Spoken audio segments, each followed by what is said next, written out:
一条森林眼镜蛇盯上了一只褐鼠，它是非洲最大的毒蛇，能长到3米多，不仅善于伏击，还善于追踪。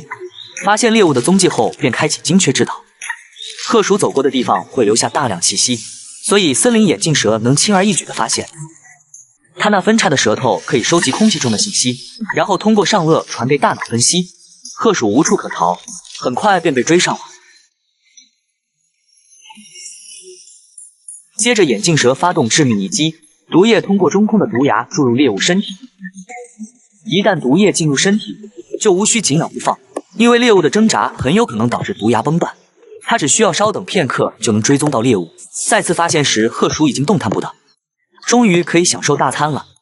蛇类都不会咀嚼，它们会将猎物整个吞下，并且上下颚能像脱臼般展开，同时还会用唾液来润滑猎物，以方便吞咽。